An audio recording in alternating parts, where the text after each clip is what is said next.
Bonjour daholo tsika rehetra, manonona ny fahasoavan'ny tompo sy ny fiadanany amintsika mandrakariva ny tenako. Ny tenin'ny Soratra Masina manao hoe ho an'izay mampandroso anareo dia tonono amin'izany tokantrano izany ny fiadanako. Dia manonona ny fiadanan'ny tompo amin'ny tokantranontsika, ho amin'ny ankohonantsika sy amin'izay mahasana ny fiainantsika rehetra, ny tompo anio momba sy tantanantsika. Soratrantsika indray aloha fa mbola tafaholintsika amin'ity an'ity afaka hiara-hianatra ny tenin'ny tompo. Dia aminay aloha isaorana ny tompo sao mba mipoaka be ny andro tena mba tsara, ny any aminareo tsy dia fantatra loatra, fa dia isaorana an'Andriamanitra ny zavatra rehetra. Alohan'ny zavatra rehetra nefa dia tsy haintsika ny tsy hametraka izao fotoana izao ampelantanan'Andriamanitra ka manasa antsika indray ry araka hivavaka isika.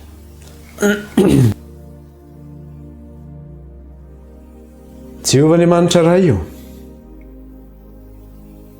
Andriamanitry Abrahama ianao, Andriamanitry Isaka, Andriamanitry Jakoba. Miantso ny anaranao zay raha amin'ity anio ity indray. Raha mbola ny fanomey fotoana eto hianatra ny teninao sy handinika izany. Aoka raha ny fanahinao masina ny hiasa aminay amin'ny fahafenona eto. Ka aoka izy hanolo-tsainanay, hampianatra anay, hananatra anay, hampahery anay, hitantananay ho amin'ny marina rehetra. Ary misaotra Tompo fa mbola nomenao an'izao fampianarana izao zahay, izay sarotra amin'ny ankamaroan'ny olona ny meno izany, kanefa amin'ireo kosa Tompo izay manetry tena hiaino ny teninao dia ho mamy eo aminy izany teninao izany. Voninahitra ny eo anao ray, midera ny eo anao, ny haja ny eo anao. Hifono aminao izay ny amin'ny fahotanay, ny amin'ny tsy fahamarinanay, ny amin'ny tsy fahatanteranay rehetra. Amindrafo aminay ray mamelany eloka irenao ary mangataka aminao izay Kristy, diovy amin'ny rahanao izay Tompo ho afa-pahotana ary sasao amin'ny rahanao izay ho afa-keloka. Ary ny amin'ny aretina izay efa nivavahanay napetraka teo am-pelantananao dia misaotra Tompo ny amin'izay efa namindrafonao anay sy namelanao ny elokay. Ny amin'ireo kosa nefa mbola mety misy aretina ihany koa mahazo ny sasany, na dia tsy voatonika eto ary izany, ianao malala ny fitarainan'izy ireo. Ino ny fitarainan'izy ireo Tompo ka mamindrafo amin'izy ireo ny ianao. Deraina ny anaranao ray, ankalazaina ny anaranao ane. Dia am-pelantananao no metrahana izay fotoana izao Andriamanitro, mba tsy hanana n'ilay ratsy fahefanana dia kely aza, fa aoka ny anjelinao hitoby manodidina anay, aoka ny anjelinao hitoby manodidina ny fampianarana, aoka ny anjelinao hitoby manodidina ny tokantrano, ka hiaro anay amin'ny loza sy amin'ny ratsy rehetra. Dia aoka Tompo tsy hisy arombaka an'izao fampianarana izao am-pelantananao. Dia raina mandrakizay ny anaranao raha io. Fa rehefa havalina kosa dia aoka tsy hananjara, tsy hanapahefana amin'izao toeran'izao na dia kely ary, fa roahana amin'ny anaran'i Jesosy. Mialo ianao ry Satana sy ny asanao rehetra, tsy manan-kery, tsy manapahefana amin'izao toeran'izao. Mialo ianao amin'ny anaran'i Jesosy, tsy manan-kery, tsy manapahefana amin'izao toeran'izao. Dia raina ianao Tompo Ray Masina ka lazay ny anaranao anay. Ny anaran'i Jesosy nandratana izany vavaka izany ray taona hatrehanao. Dia mitenena ray fa vonikeny reto mpanomponao. Amen. Misaotra ny Tompo lehibe indray tsika mbola nomeny amin'izay fotoana izay na ahafahantsika niaraka nivavaka izany. Anohy ny lesona indray ary izany tsika amin'ity anio ity, mikasika n'ilay hoe Jesosy maty amin'ny asasaky ny herinandro, indrindra amin'ilay hoe maty amin'ny alarobia izany. Ka ndresantsika teto moa izany mikasika n'iny hoe inona moa no nahatonga ilay hoe alarobia izany. Fa tsy verenantsika koa no mikasika amin'izay zavatra izay. Fa ny zavatra mamitana kely ny zavatra ndresantsika farany izany dia hoe niresaka isika tamin'ilay resaka hoe menaka manitra izany. Niresaka isika tamin'ilay hoe menaka manitra izany sy diloilo. le hoe anosorana ny fatin' Jesosy mikasika an'ireo vehivavy zay nividy zany menaka manitra zany nikarakara zany menaka manitra zany ary ny amin'ny fotoana zay nandehanan'izy ireo nanosorana ny fatin' Jesosy. Dia ny zavatra hitantsika tao anatin'izay dia hoe raha raisina amin'ilay fampianarana hoe maty zoma zany Jesosy, dia ny zavatra hitantsika tamin'ny resantsika fariny dia mifandipatra be mihitsy le izy. Hitantsika fa tamin'ny taorinan'ny sabata no nividy menaka manitra reto vehivavy reto, ary ny fampianarany zareo mikasika le hoe Jesosy maty azoma dia zao hoe ny paka tamin'ny fotoana io dia inona zany ny paka? Andro sabotsy zany ny paka tamin'ny fotoana io, satria hoe maty zany Jesosy ny zoma, satria hoe fiomanana ny amin'ny sabata. Nefa le paka ny lazaina andro lehibe tamin'izany fotoana izany. Dia ny zavatra hita nefa dia ity, hitantsika nefa fa misy sabata anankiroa anatin'ny herinandro. Ny zareo zany natambany ho sabata anankiray le sabata Paska sy ilay sabata andro fahafito. Ny zavatra hitantsika nefa dia zao hoe raha maty zoma Jesosy ny menaka izay nividiana tamin'ny arivan'ny sabata zany, taorinan'ny sabata, dia hoe namboarina tamin'ny andro azoma ary andeha hanositra ny fatin' Jesosy ireo vehivavy ireo ny andro voalohany amin'ny herinandro vao manginan-dratsy. Dia izay no mampikorotana ilay fanazavana hoe menaka vidinao sabotsy hariva ve? Dia iverina ianao makany amin'ny zoma manamboatra anazy, dia rehefa avy eo indray ianao makany amin'ny andro alahady andeha hanositra ny fatin' Jesosy. Dia eo zany dia misy zavatra fifanjevona zany hoe ahoana mikasika an'izany fanazavana zany, mikasika an'io fotsiny zany raha ohatra ka lazaina fa hoe sabata ray ihany ny sabata tamin'io fa tsisy sabata roa zany teo hoe sabata andro fahafito ihany no sabata tamin'io zany. Dia hoe ny Paska koa zany amin'io sabata andro fahafito io zany lazaina azo lazana anazy. Kanefa ny zavatra hitantsika dia zao hoe ny sabata dia tsy voatery hoe satria eo amin'ny Baiboly dia tsy ny andro fahafito ihany no antsoina hoe sabata, fa ny fety ny jiosy tahaka ny hoe ny Paska, ny Pentekosta, ny fetin'ny trompetra, ny fanaova fanavotana, ny taberna kely, izany rehetra zany dia zao hoe fivoriana masina ho an'i Jehova. Amin'izany rehetra zany dia hoe aza miasa hozy izy, aza manao raharaha akory ianareo amin'izany vanim-potoana zany. Zany hoe antsoina hoe sabata daholo zany ireny, satria ny dikan'ilay hoe sabata dia hoe fitsarana ny dikan'ilay hoe sabata. Dia eto zany ilay izy raha miverintsika amin'ilay lesona hoe tamin'io herinandro io nefa dia zao hoe nisy sabata anankiroa tamin'io herinandro io. Fa amin'ny fampianaran'ny Jesosy maty azoma dia zao tokana ihany ny sabata tamin'io herinandro io. Dia hoe ny sabata andro fahafito ihany. Dia hoe ny paka koa zany raha zay zany ilay izy dia zany raha ohatra ka sabata andro fahafito ihany zany sabata tamin'io, dia ny Paska zany ny anjera tamin'ny andro fahafito zany tamin'io fotoana io zany. Dia rehefa raisina amin'izay ilay fanazavana hoe nividy menaka manitra izy ireo ny sabotsy hariva taorinan'ny sabata. Aty amin'ny toko sy andinina anankiray izy miteny an'izany, amin'ny toko sy andinina anankiray izy miteny hoe nanamboatra menaka manitra izy tamin'ny andro zoma. Dia rehefa avy eo ary amin'ny andro alahady zareo mandeha hanositra ny fatin' Jesosy. Menaka vidiana sabotsy hariva, iverina makany amin'ny zoma ianao manamboatra anazy. Dia mitsahatra indray ianao ny amin'ny sabata, dia izay ianao vao miverina maninona manositra ny fatin' Jesosy. Dia eo zany ilay fikorotanana be. Ka hojerentsika raha mikasika ny zavatra zay hoe mikasika an'io ilay toko sy andinina hitantsika ihany zany hoe raha raisitsika amin'io raha ilay izy zany hoe Jesosy maty amin'ny sasaky ny herinandro, movy mbola mifandipatra ohatr'izay ihany ilay fanazavana. Ohatran'ilay nandraisana an'izay fanazavana izay amin'ilay Jesosy maty azoma. Dia raisitsika zany ilay fanazavana amin'ilay Jesosy maty amin'ny sasaky ny herinandro. Fantatsika fa ny sabata anankiroa zany tao anatin'io herinandro dia nisy fiomanana anankiroa ihany koa zany tamin'io herinandro. Ny fiomanana voalohany dia tamin'ny andro nahafatesan'i Kristy, izany hoe ny andro alarobia. Ny fiomanana faharoa dia amin'ny andro zoma alohan'ny sabata andro fafito. Ny fiomanana voalohany io zany amin'ny alarobia dia zao fiomanana amin'ny Paska izy io. Izany hoe ny Paska zany dia zao ny alakamisy ny Paska zany. Jesosy novonoina nefany arivan'ny andro sy fiomanana ny namononan'i Kristy. Tahaka n'inona io? Tahaka ny famononan'ny Paska io.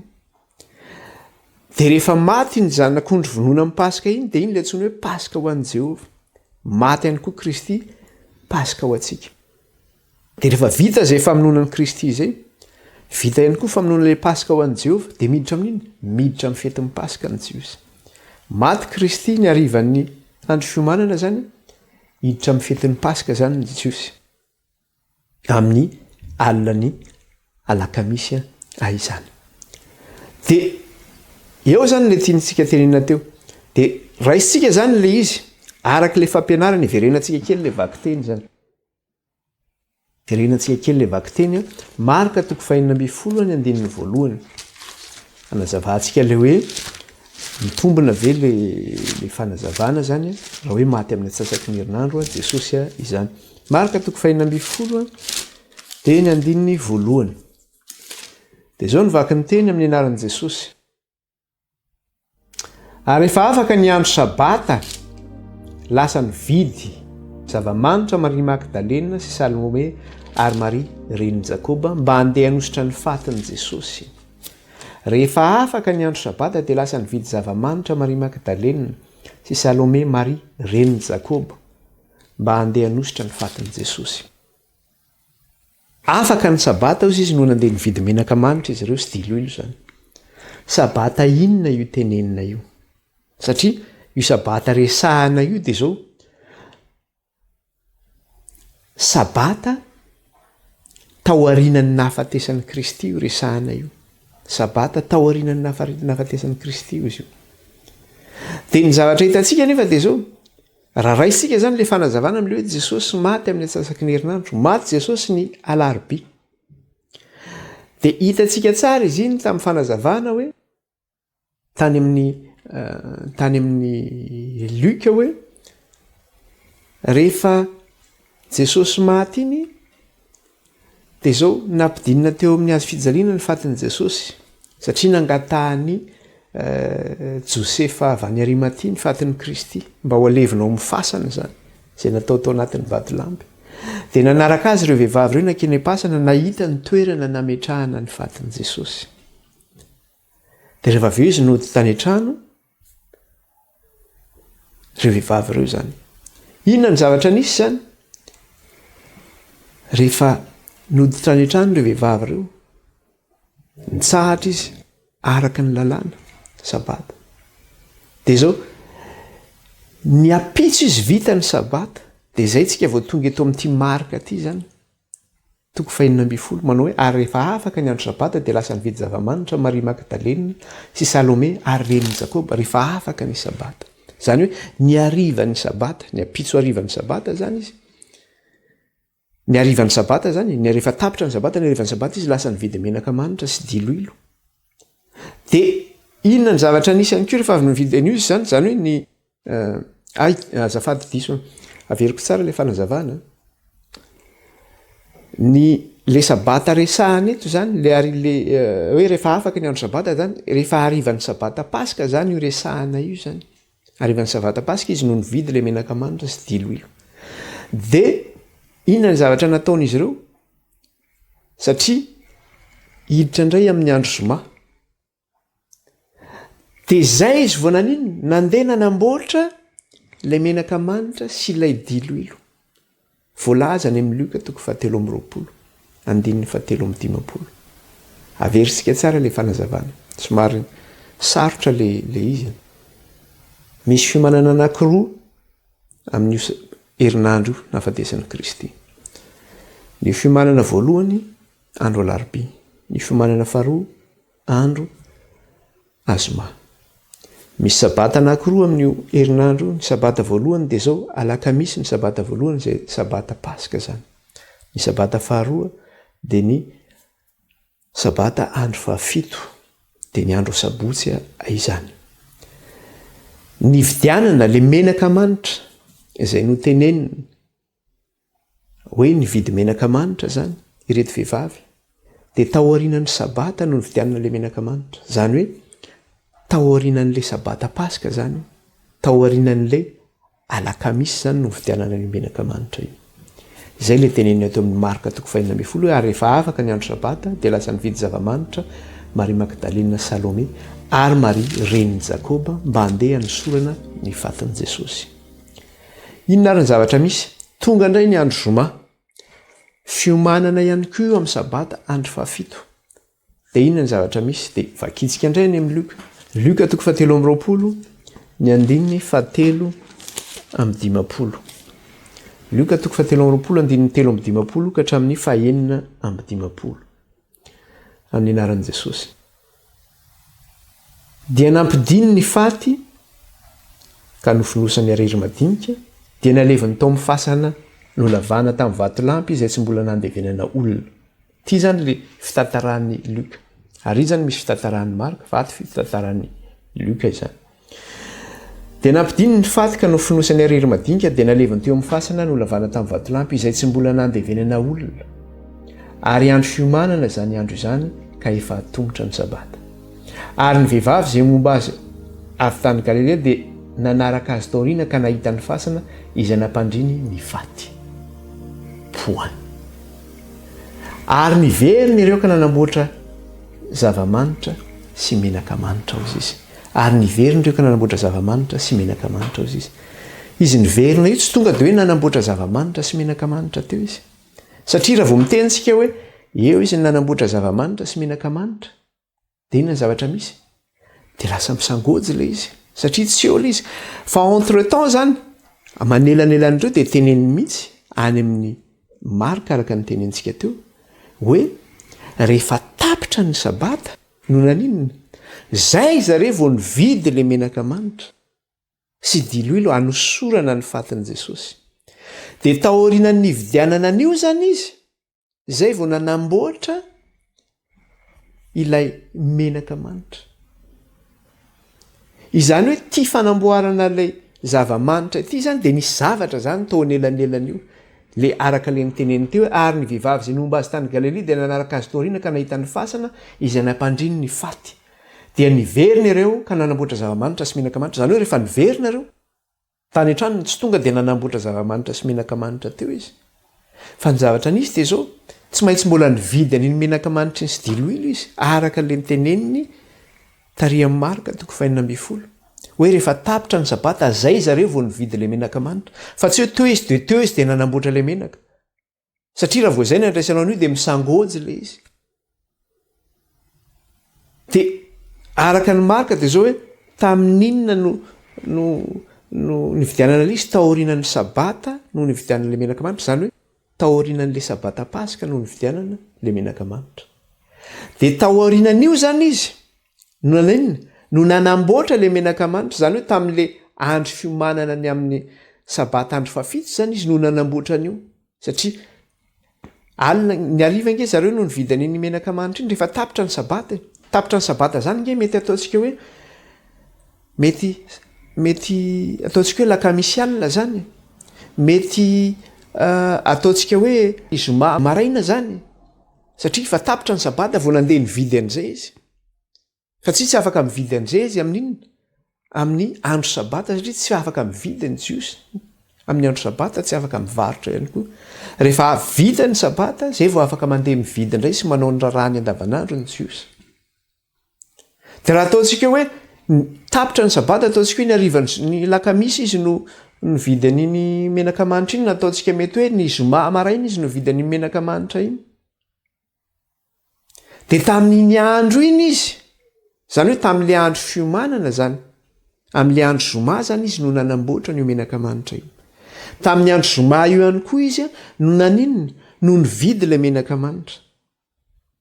Vao tapitra hozy izy ny sabata dia naninona nandeha nividy menaka manitra Maria reniny Jakoba sy Salome ozy izy. Andro inona io? Andro zoma io satria ny andro ny baiboly dia manomboka maty masoandro mafara amin'ny andro mafara amin'ny maty masoandro. Zany hoe andro zoma zany no vidianana an'io. Efa andro fiomanana indray amin'ny sabata, andro fafito io andro io zany. Dia rehefa mividiany zareo menaka manitra io tamin'io zoma io, mety ariva no vidianana an'iny zany, ataontsika hoe ariva zany no vidianana menaka manitra iny. Dia nikarakara an'iny izy tamin'iny zoma iny ny menaka manitra iny. Dia nanahoana? Dia nitsahatra izy araka n'inona? Nitsahatra izy araka ny lalàna indray zany fa tonga ny sabata andro fafito. Nitsahatra zany izy. Rehefa nanamboatra ilay menaka manitra zany izy ny zoma, vita zany menaka manitra iny dia nitsahatra indray izy araka ny lalàna satria niditra amin'ny andro fafito indray zany sabata andro fafito. Andro sabotsy izy tsy afaka andeha any am-pasana mihitsy hanositra ny fatin'i Jesosy dia tsy maintsy nitsahatra izy. Dia iny izy ho afaka nandeha tany? Ny lahady izy no afaka nandeha tany. Zay zany ny fandehan'io resi io zany. Fa mba hampazava azy any an-trany dia zao. Averiko tsara le izy. Rehefa tapitra ny sabata dia nandeha nividy menaka manitra Maria reniny Jakoba sy Salome. Zoma hariva zany ataontsika hoe tapitra sabata io. Io ilay marika 4:20. Inona ny zavatra nisy? Voalaza atao amin'ilay andininy 5:20 ao amin'ny Luka sy ny 4:20 dia hozy izy. Ary ny vehivavy izay nomba azy tany Galilea dia nanaraka azy teoriana ka nahita ny fasana izay nampandriny ny faty. Point. Dia mitohy ary niverina ireo ka namboatra zava-manitra sy menaka manitra. Tamin'ny fotoana iny izy ireo nanamboatra zava-manitra sy menaka manitra tamin'ny andro zoma. Teo zany izy nanamboatra menaka manitra sy zava-manitra anosorana ny fatin'i Jesosy. Dia inona ny zavatra nitranga? Dia toizany ilay vaky teny, ary tamin'ny sabata dia nitsahatra ihany izy araka ny lalàna hozy izy. Mbola mitohy eo no amin'ilay 4:20. Ary tamin'ny sabata dia nitsahatra ihany izy araka ny lalàna. Zany hoe arivan'io zany zareo vao afaka vao navita izay fikarakarana zay satria mety afaka nandeha tany ange izy ny ataontsika hoe afaka nandeha tany izy ny zoma. Kanefa tsy afaka nandeha tany koa izy ny zoma satria nahoana? Inona ny antony? Amin'ny jiosy zany fiomanana zany zava-dehibe zany fiomanana hoe hiditra sabata izany. Amin'ny jiosy zany ianao ny andro zoma iny ianao fa zara ny zavatra ataonao fikarakarana mikasika ny sabata ny zavatra karakarainao masahanao amin'ny andro zoma iny. Ka na ny fotoana zany andehanana mbola nisorana ny fatin'i Jesosy tsy afaka nanao izay intsony izy ireo tamin'iny zoma iny satria niomana tamin'ny sabata izy. Zay mahatonga hoe tsy maintsy amin'ny andro voalohany zany izy no manositra ny fatin'i Jesosy. Dia arak'ilay teneniny teo hoe ahoana ozy izy teo? Ary ny vehivavy izay nomba azy tany Galilea izy dia nanaraka azy teoriana ka nahita ny fasana izy nampandriny ny faty. Fantany hoe tato zany Jesosy narevina. Point. Ary niverina ireo ka nanamboatra zava-manitra sy menaka manitra. Io ilay nividiany zareo taorian'ny sabata Pasika no nividianany menaka manitra sy zava-manitra io. Dia nanamboatra ny menaka manitra sy zava-manitra io izy tamin'ny andro zoma iny. Dia rehefa vita ny nanamboatra ny menaka manitra sy zava-manitra iny dia zao. Ary tamin'ny sabata dia nitsahatra ihany izy araka ny lalàna. Inona zany io sabata resahana io? Sabata andro fafito zany resahana io. Dia rehefa tonga ny andro voalohany amin'ny herinandro, rehefa tonga ny andro voalohany amin'ny herinandro, Luka 4:20, fa noho ny maraina koa tamin'ny andro voalohany amin'ny herinandro dia nakany amin'ny fasana izy nitondra ny zava-manitra izay efa namboarina. Eo ihany koa ilay teneniny any amin'ny Marka 4:20 mitovy ny zavatra resahana io zany. Averiko tsara, fa noho ny maraina koa amin'ny andro voalohany amin'ny herinandro dia nakany amin'ny fasana izy nitondra ny zava-manitra izay efa namboarina. Dia raha manao ilay tableau indray zany tsika, ataontsika tableau izy mba hampazavana azy tsara zany. Dia ataontsika eo ambanin'ilay tableau, ataontsika manelanelana larobia, lakamisy, zoma, sabotsy, alahady.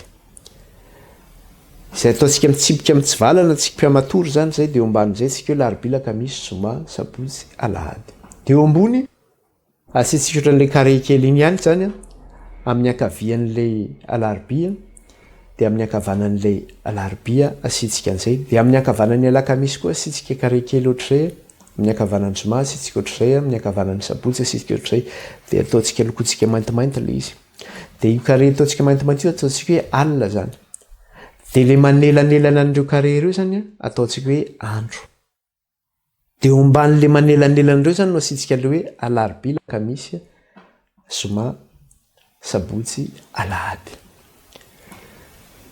ny andro alarobia ataontsika am'izay zany le izy fitaontsika tableau le izy zany ny andro alarobia zany de zao hoe maty Jesosy amin'ny arivan'ny andro fiomanana iny maty Kristy fiomanana amin'iny io sabata paska io rehefa maty Kristy de nanahoana nitsahatra daholo ny olona koa satria hitsofoka amin'ny andro sabata satria paska ny andro zay no natonga hoe niverina koa reto vehivavy reto zany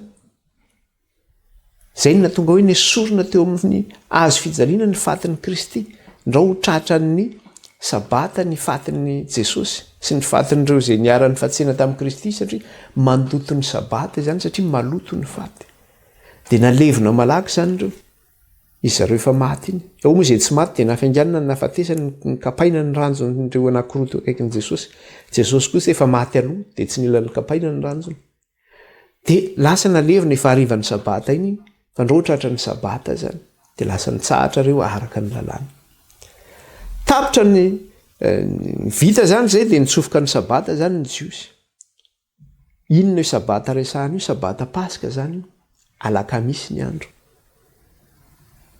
mitsahatra jiosy amin'io sabata io tsy miasa izy fa fetin'ny jiosy io finanan'le mofo tsy misy masirasira zany io fety io anana mangidy sy enana tsatsika zany no hanina amin'io andro vita zay fety vita iny sabata le satria le andro voalohany iny le hoe fivoriana masina iny zany hoe le andro manaraka reo zany tsy fivoriana maraka fa any amin'ny farany iny indray vao fivoriana masina iny andro voalohany amin'ny fanaovana fety fivoriana masina zay mahatonga zay nitsahatra zany izy tamin'io fotoana io rehefa tapitra nefa ny paska zany de inona ny zavatra nisy am'izay satria tsy mahazo manao raharaha izy amin'iny fotoana iny de zao hoe vita ny sabata de lasa zareo nanina nividy menaka manitra sy zava-manitra Maria reniny Jakoba sy Salome de rehefa avy nividy menaka manitra izy tapitry ny sabata iny taorianany sabata iny efa mitsofoka amin'ny andro zoma zany zareo mividy an'iny menaka manitra iny ataontsika hoe zoma hariva zany iny zoma lakamisy alina zany zay zany lakamisy hariva zany ny vidianany zareo an'iny menaka manitra iny de tamin'inona ny nikarakarany an'iny nikarakarany menaka manitra sy zava-manitra iny izy ny andro zoma izy nikarakarany menaka manitra sy zava-manitra iny araka le vaky teny teo amin'ny lioka manao hoe andininy fady 650 ary niverina reo ka nanamboatra zava-manitra sy menaka manitra ary tamin'ny sabata izy de nitsahatra ihany araka ny lalàna tamin'ny fotoana iny andro zoma izy no nanamboatra n'io menaka manitra io zany sy zava-manitra io de nanahoana izy ary tamin'ny sabata de nitsahatra ihany izy araka ny lalàna nitsahatra izy tamin'ny sabata andro 7 de rehefa nitsahatra izy tamin'ny andro 7 de nanahoana tonga ny andro voalohany amin'ny herinandro nakany am-pasana izy vao mangiran-dratsy iny ary noho ny maraina koa tamin'ny andro voalohany tamin'ny herinandro de nakany amin'ny fasana izy nitondra ny zava-manitra izay efa namboariny maraina vao mangiran-dratra lasa zany izy ireo nitondra an'izay menaka manitra zay mazava zany zay fanazavana zay tiana napetraka tsara le izy sandrinao de mikorotana le fanazavana mba hampazava le izy tsara ny andro alarobia maty Jesosy nitsahatra izy araka ny lalàna satria sabata ny andro paska tapitra ny sabata nividy menaka manitra izy ireo sy zava-manitra zoma iny ny andro fiomananao amin'ny sabata andro 7 tamin'iny izy nanomana le menaka manitra sy zava-manitra nitsahatra izy araka ny lalàna satria sabata andro 7 sabatan'i Jehova tapitra ny sabata andro fafito ny andro voalohany amin'ny herinandro andeha hanositra ny fatiny Jesosy izy ireo. Zay zany mikasika an'iny. Dia hitantsika tsara le fanazavana amin'izay fa raha maty amin'ny atsasaky ny herinandro zany Kristy dia zao hoe mirindra tsara le fanazavana. Tsy hoe nividy menaka manitra izy tamin'ny andro sabotsy hariva dia nanamboatra an'iny izy ny zoma hariva dia rehefa avy eo indray izy miverina makany amin'ny nitsahatra izy araka ny lalàna dia miverina indray izy any amin'ny lahady maraina nositra ny fatin'i Jesosy. Fa mazava tsara zany izy eto mikasika ny zavatra zay hoe taorian'ny sabata paska izy no nividy le menaka manitra sy zava-manitra tamin'ny andro fiomanana amin'ny andro zoma tamin'ny andro fiomanana amin'ny sabata amin'ny andro zoma izy no nanamboatra n'izay menaka manitra sy zava-manitra zay mitsahatra izy araka ny lalàna ny sabata. Andro voalohany amin'ny herinandro izy nandeha nanositra ilay faty izany.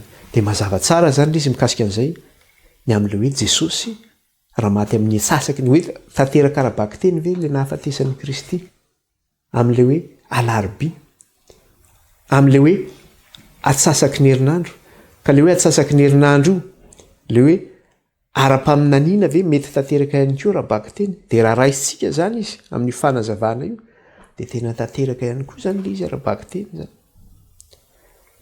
Fa hojerentsika ihany koa fa misy fanazavana hafa ihany koa satria eo ihany koa zany ahafahantsika mijery an'izay hoe tanteraka arabaky teny koa ve le hoe nahafatesan'i Kristy zany hoe maty alarobia izy amin'ity fanazavana anankiray ity satria nisy fanazavana ihany koa zany mikasika le hoe ireo miaramila izay niambina ny fasana.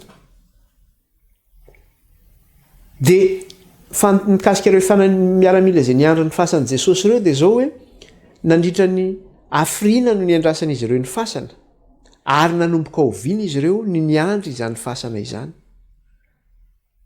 Dia hojerentsika kely ange zay aty amin'ny Matthieu 7:20 hojerentsika zany. Matthieu 7:20 dia ny 2:12 sy ny 5:20. Matthieu 7:20, 2:12 sy ny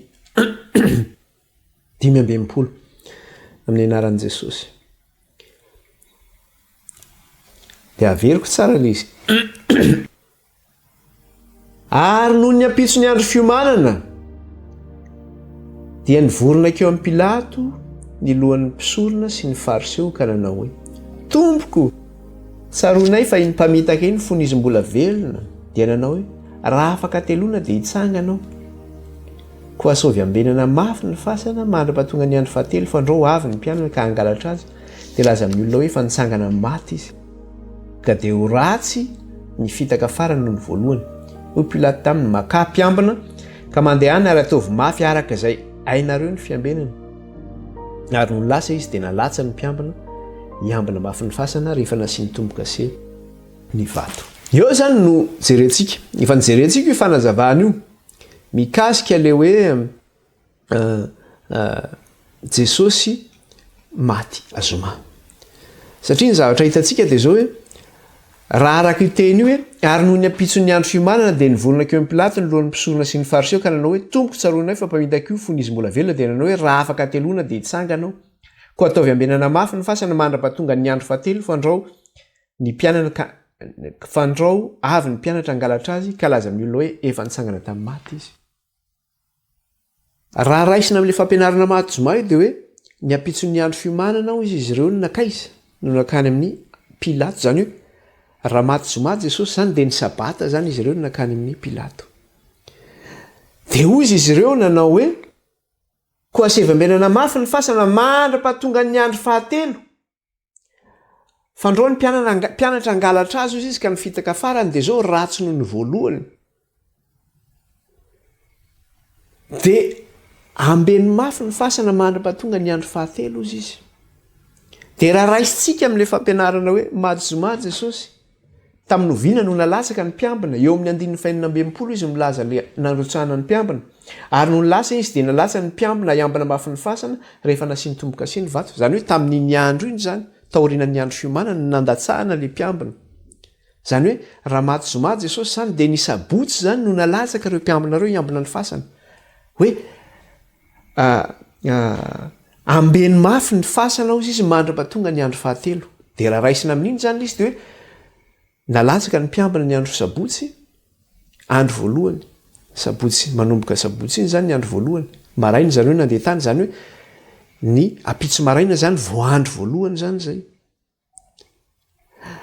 de ny andro faharoa zany de zao hoe ny lady maraina mandra-patonga ny latsinainy maraina zay zany ny andro faharoa ny andro fahatelo zany de latsinainy maraina mandra-patonga ny talata maraina de mamitombona ave zany raha hoe maty zomaty jesosy de maninona ny ambenana hatramin'ny talata le fasana efa nresantsika teto zay zavatra zay fa ho jerentsika izay fanazavany zay mikasika le hoe jesosy maty amin'ny atsasaky ny herinandro le maty amin'ny alarobia ka hoe ny apitso ny andro fiomanana ireto fariseo sy mpanoradalàna ireto mpisorona reto zany lohan'ny mpisorona sy ny fariseo reto zany ny ampindro ny andro fiomanana izy no nakany amin'ny pilato zany hoe ny apitson'le nahafatesan'ny kristy io resahana io zany de ino io apitson'ny andro fiomanana io zany alakamisy zany io satria fatatsika tsara fa le fiomanana inona le fiomanana tamin'io fiomanana tamin'ny paska le fiomanana resahana io le resahana eto io zany le fiomanana amin'ny paska io ka raha maty amin'ny atsasaky ny raha raisitsika le jesosy maty amin'ny atsasaky ny herinandro de zao ny paska de amin'ny andro alakamisy tamin'io herinandro ka zareo ty zany ny resahana eto hoe ary noho ny apitson'ny andro fiomanana de nivorona keo amin'ny pilato ny loha mpisorona sy ny fariseo ny andro alakamisy zany izy io maraina ny alakamisy zany izy ireo no tonga teo amin'ny pilato de rehefa nakeo amin'ny pilato izy de nanao hoe tomboko tsaronay fa iny mpamitaka iny fony izy mbola velona de nanao hoe raha afaka telona de hitsanganao koa sovy ambenana mafy ny fasana mandra-patonga ny andro fahatelo fandrao ny mpianany fandrao avy ny mpianana ka angalatra azy de laza amin'ny olona hoe efa natsangana tamin'ny maty izy ka de ho ratsy ny fitaka farany noho ny voalohany ho pilato taminy mba ka mpiambina ka mandehana ka sovy mafy arak'izay ianareo ny fiambenana ary no lasa izy de nalatsa ny mpiambina iambina mafy ny fasana rehefa nasiany tombo-kasia ny vato eto zany ny zavatra anankiray de zao hoe ireto fariseo sy mpanoradalàna le fariseo sy ny lohan'ny mpisorona reto zany de malala tsara fa jesosy de zao telo andro sy telo alina ho ikibon'ny tany ny ipetrahany io satria zareo nangataka famantarana tamin'ny kristy hoe tompo mba te ahita famantarana avy aminao izay de jesosy ny teny tsisy famantarana omena anareo afa-tsy ny famantarany amin'ny jona mpaminany de tahaka ny jona telo andro telo alina takibony azan-drano lehibe de tahaka izay koa ny toeran'ny zanak'olona atelonandro sy atelonalina ao akibon'ny tany fatany tsara zany fanazavany jesosy zany ary rehefa mampianatra jesosy de averin'i jesosy matetika zany hoe ny zanak'olona de tsangana maty amin'ny andro fahatelo tenenin'ny kristy foana zany miverina zany fanazavana zany voarainy zareo tsara zany zay fanazavana zay hoe telo andro telo alina jesosy no akibon'ny tany ka rehefa nakeo amin'ny pilato izy de izay ny antony fangatahana izy ireo no zay tenin'i jesosy zay ndrao hoe angalarin'ny mpianatra ao ifaty io de lazainy fa hoe nitsangana tamin'ny maty jesosy ka ny fitaka farany ratsy noho ny voalohany voamaika voafitaka zao tontolo zao rehetra zao no zany zavatra zany ka de zao aoka ne zany zavatra zany tsy tsongolo tsy tsanga fa zao ambelo ny fasana io arak'le teneniny teo andininy telo ambempolo ka nanao hoe rehefa niteny tamin'ny pilato izy tomboko tsaronay fa iny mpamitaka iny tsaronay fa iny mpamitaka iny fony izy mbola velona de nanao hoe raha afaka telona de hitsanganao tsaron'ny zareo zany de namafisiny tsara tamin'ny fangatahana koa saovy ambenana mafy ny fasana mandra-pahatonga ny andro fahatelo asevo ambenana mafy ny fasana mandra-pahatonga ny andro fahatelo izy izy de ina navalon'ny pilaty azy ireo andininy fa 5 maka mpiambina ka mandehana ary ataovy mafy araka izay ianareo ny fiambenana maka mpiambina nomeny pilaty mpiambina zany izy ireo ka mandehana ataovy mafy araka izay ianareo ny fiambenana de tena ny atao mafy zany fiambenana zany andininy fa 5 ary no ny lasa izy de nalatsa ny mpiambina iambina mafy ny fasana tsy mba hoe iambina fa hoe iambina mafy ny fasana io ambeno tsara io de toy zany rehefa nasiany tombo-kase ny vato tsy vitany hoe nambenana tsara ny fasana fa mbola nasiana tomboka se le vato zany hoe nasiana tady zany mamean'le vato de nytady iny a nasiana tomboka se ny tady iny zany ka raha ohatra zany misy manala iny tady iny de niendaka le tomboka se de fantatra hoe nisy nanokatra ty fasana ty de zay mahatonga izy nasiana tomboka se mba tsisy azo ikitika zany fa tonga de fantatra hoe nisy nikitika hoe raha vao miala ny tomboka se iny zany de izay ny zavatra nitranga teo zany satria hoe raha vao tsy ambena ny fasana io de zao ho angalary ny mpianatra io faty io de ny fitaka fara ny ratsy noho ny voalohany ozy izy de andro inona zany no nandatsahana andro inona no nandatsahana an'lay mpiambina de fantatsika tsara zany fa io andro ihany no nandatsahana le mpiambina araka le teneny teo amin'ny 1920 ary no lasa izy satria zareo teo amin'ny Pilato iny ny apitry ny andro fiomanana izy ny teo amin'ny Pilato zany hoe ny lakamisy maraina zany io de ny lakamisy maraina ihany vao niala teo amin'ny Pilato izy de ahoana ary no lasa izy de nalatsa ny mpiambina zany hoe iny lakamisy maraina iny ihany zany hoe de nandatsaka mpiambina zany hiambina ny fasan'i Jesosy de ataontsika raha zany le fanisana zany mikasika amin'izay zavatra zay ny andro fiomanana tamin'io andro io ataontsika ihany zany le tableau ataontsika ohatrany ataontsika teo ihany zany mitovy ihany zany fa ny zavatra ho azavaintsika eto indray zany de mikasika le hoe fiambenan'ny mpiambina ilay fasan'i Jesosy zany fa le tableau ataontsika ihany zany hoe larbilaka misy zoma sabotsy alady iny ataontsika ihany zany de atsika le kazo maintimainty eo ambony zany mampisaraka le andro sy alina izany de ny fanazavantsika zany mikasika le hoe Jesosy maty 3 andro sy 3 alina ny andro fiomanana zany satria nolazaina teto hoe ny apitso ny andro fiomanana ireto lohan'ny mpisorona sy ny fariseo no nakaiza no nanantona any Pilato ka ny andro fiomanana zany de zao hoe ny alarobia ny andro fiomanana ny nahafatesan'ny Kristy ny andro fiomanana ary ny andro alarobia ariva iny Jesosy no nalevina tao amin'ny fasana tao anaty vatolampy ny apitsony ny andro fiomanana iny zany hoe ny alakamisy ny andro paska zany maraina ny alakamisy nanantona ny Pilato ny fariseo sy ny lohan'ny mpisorona nangataka mpiambina mba ambenana mafy ny fasana satria ile iny ny laza fa afaka telona izy hitsangana ko ambeny mafy ny fasana mandra-pahatonga ny andro fahatelo fandrao ny fitaka fara no ratsy noho ny voalohany de nomeny Pilato mpiambina izy ireo andro alakamisy zany no nandatsaka mpiambina teo zany izy ireo sabata paska zany izy andro alakamisy nandatsaka mpiambina hiambina ny fatin'i Jesosy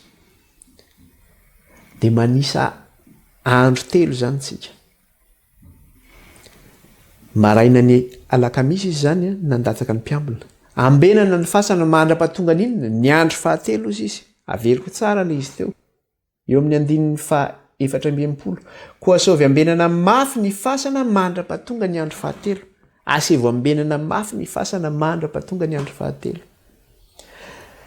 andro lakamisy napetraka ny mpiambina apitsony andro fiomanana io sabata paska io teo zany nandatsahana ny mpiambina tany amin'ny fasana alakamisy maraina no nandatsahana ny mpiambina tany amin'ny fasana andro voalohany io zany maraina ny alakamisy mandra-pahatonga ny zoma maraina zany io lakamisy maraina mandra-pahatonga zoma maraina zany andro voalohany zay nametrahana ny mpiambina zoma maraina mandra-pahatonga ny sabotsy maraina andro faharoa zany zay nametrahana ny mpiambina sabotsy maraina mandra-pahatonga ny alady maraina zany andro fahatelo zany zay manino nametrahana ny mpiambina satria le filazana teo de manao hoe ambeny mafy ny fasana mandra-pahatonga n'ina ny andro fahatelo andro alakamisy izy mangataka an'io ambeny mafy ny fasana mandra-pahatonga ny andro fahatelo misy andro mazava zany zay de misy alina anankiray zany zay amin'ny andro voalohany iny lakamisy mazava zareo nametraka ny fasana nametraka ny mpiambina teo ny mpiambina ny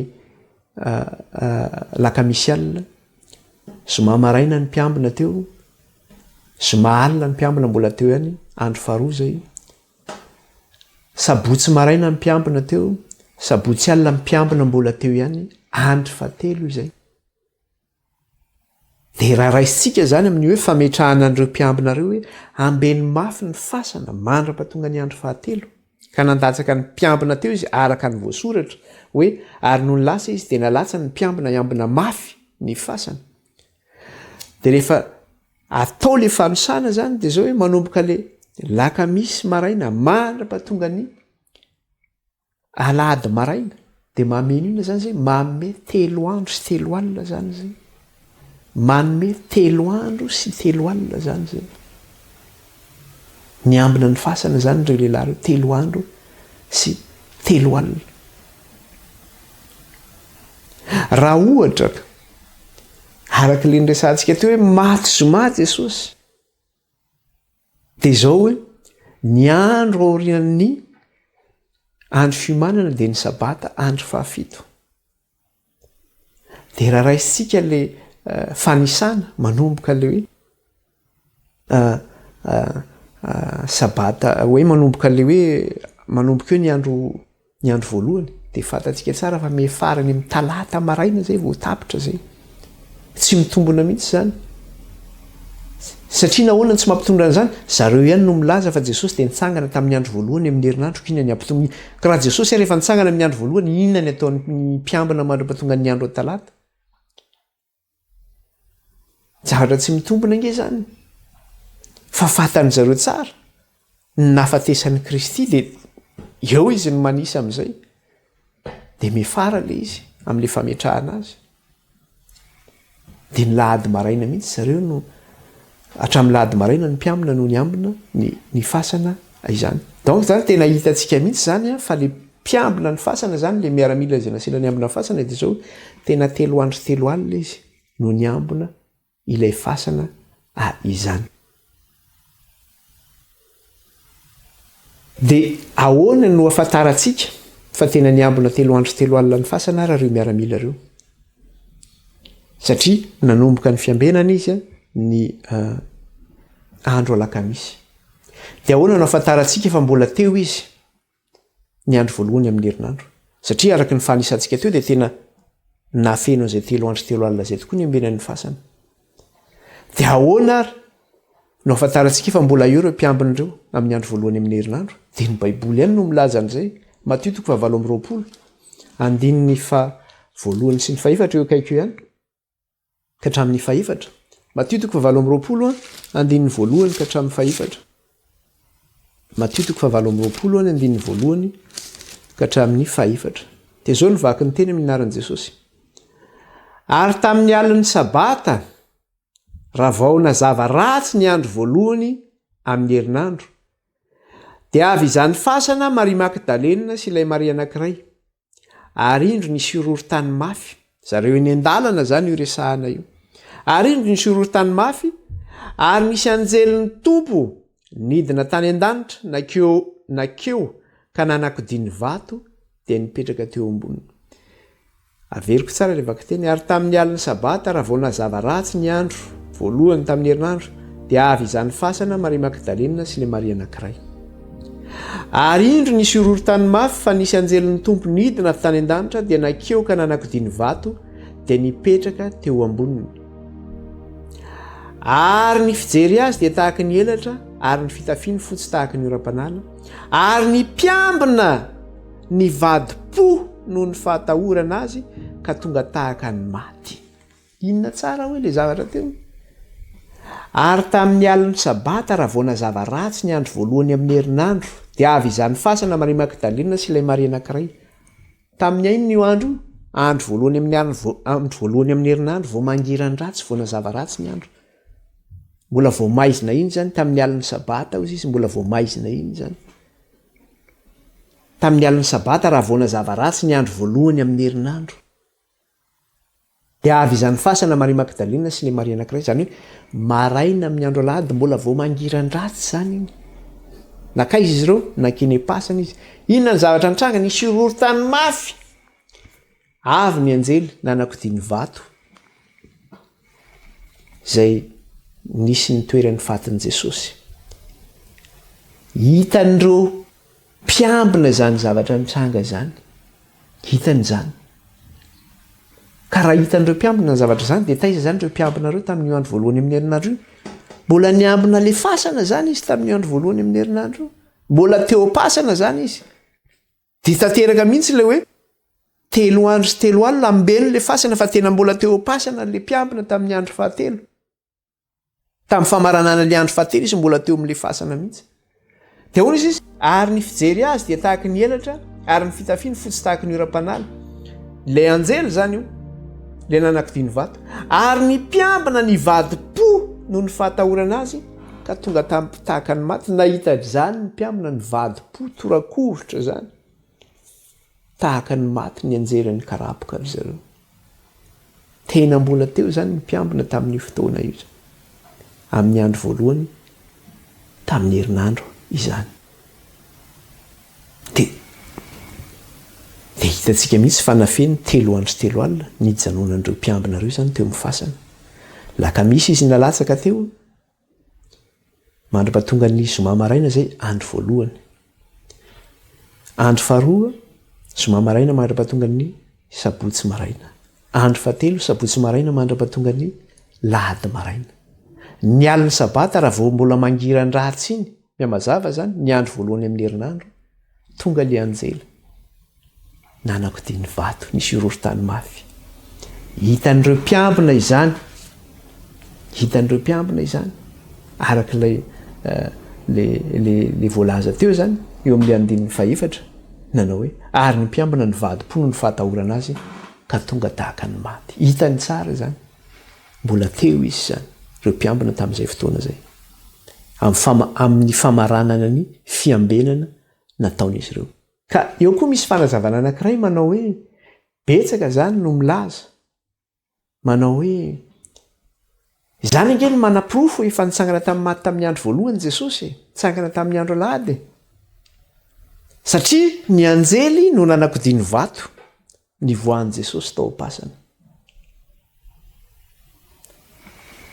dia izao hijery an'izay indray tsika amin'ny tapany faharoa amin'ity an'io ity hoe ahoana tokoa ary zany mikasika an'io hoe no le anjely nanokatra ny fasana ve no nahatonga an'i Jesosy nivoaka tao pasana tamin'ny andro voalohany amin'ny herinandro izay ve manaprofo fa hoe andro alahady tokoa ny voan'i Jesosy tao pasana dia anjarantsika tsara dia efa mikôzite eo tsika amin'izay zavatra zay ahoana indray fandehan'izany zavatra zany ary vo tsy mitombona indray zany le maty amin'ny asasaky ny herinandro zany le Jesosy maty alarobia fa maty zoma indray zany Jesosy nefa hita teo le fanazavana hoe 3 andro sy 3 alina Jesosy ny amina le fasana eto indray nefa lazaina hoe betsaka no manao an'izay fanazavana zay ny profa nitsangana tamin'ny maty Jesosy dia zao satria ny anjely nilatsaka tamin'ny andro voalohany amin'ny herinandro io nanakidiny vato mba hivoan'i Jesosy tao pasana ahoana mikasika an'izay fanazavana zay hovalitsika zay amin'ny tapany faharoa amin'ny teny ity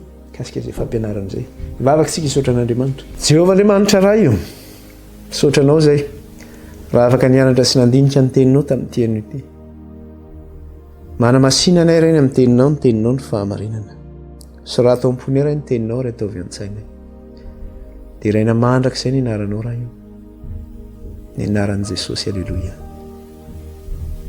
amen dia hotahiny tompo daholo tsika rehetra fampitona indray zany tsika mitapany faharoa voninahitra n'Andriamanitra rery any bye bye